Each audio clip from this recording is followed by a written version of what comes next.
Hi hello నమస్తే welcome to our channel. నేను మీ Charmi. Present మనము ఎక్కువగా వినిపిస్తున్న టాపిక్ ఏదైనా ఉందంటే అది డిఎంకే వర్సెస్ జనసేన అనుకోవచ్చు.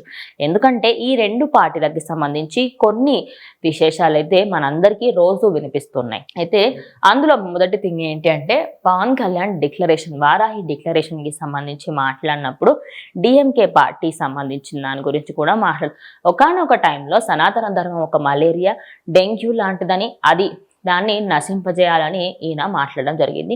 ఉదయనిధి స్టాలిన్ అయితే ఆయన తమిళనాడుకి సంబంధించిన డిప్యూటీ సీఎం, ఇటు పవన్ కళ్యాణ్ ఏమో ఏపీ రాష్ట్రానికి సంబంధించిన డిప్యూటీ సీఎం. అయితే ఇప్పుడు ఇక్కడ వివాదం ఎక్కడి వరకు వెళ్ళింది అంటే వీళ్ళిద్దరి సినారియోలోకి ప్రకాష్ రాజ్ని తీసుకురావడం జరిగింది. ఆయన ఆల్రెడీ లడ్డూ వివాదం గురించి మాట్లాడుతున్నప్పుడు ఓవరాల్గా అన్నిటినీ కూడా కొంచెం దాన్ని హైలైట్ చేయడం, లేకపోతే దాని గురించి తప్పుడుగా మాట్లాడడం అయితే చేస్తున్నారు. ఇక బీజేపీ పార్టీ మెయిన్ ఎజెండా అయితే సనాతన ధర్మం గురించి ప్రచారం చేయడం కాదు, దానికి సంబంధించి సనాతన ధర్మాన్ని కాపాడడం మాత్రమే అని ఎన్నోసార్లు మనం వింటున్నాం. ఇప్పటికీ కూడా పవన్ కళ్యాణ్ ఎజెండా కూడా అది సనాతన ధర్మాన్ని కాపాడాలి, ఇతర ధర్మాలను ఎలా అయితే కాపాడుతున్నామో అలానే.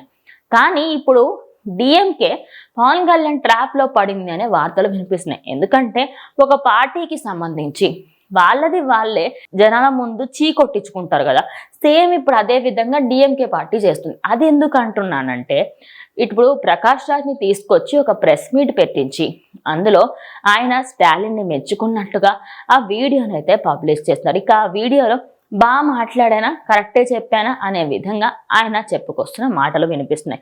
అయితే పక్కన ఉన్న వ్యక్తి ఏమో బాగా మాట్లాడారు, ఇంకొంచెం పొగడండి డిప్యూటీ సీఎం గురించి, సీఎం గురించి అనే విధంగా ఆ పక్కన ఉన్న వ్యక్తి చెప్పినట్టుగా వీడియో అయితే ఒకటి సోషల్ మీడియాలో వైరల్గా మారింది. ఇక ఇదే అంశానికి సంబంధించి వాళ్ళు ఇంకా మేము తప్పు చేస్తున్నాము అనే వరకు తీసుకువెళ్ళి ఆ పార్టీకి సంబంధించి వాళ్ళకి నామరూపాలు లేకుండా చేయడమే పవన్ కళ్యాణ్ ట్రాప్ అనే విధంగా కొన్ని మాటలు అయితే వినిపిస్తున్నాయి. మరి అందులో ఎంత వాస్తవాలు ఉన్నాయి ఏంటి అనేది తెలియదు, కానీ ప్రజెంట్ ఆ ట్రాప్లో అయితే వీళ్ళు పడ్డారు.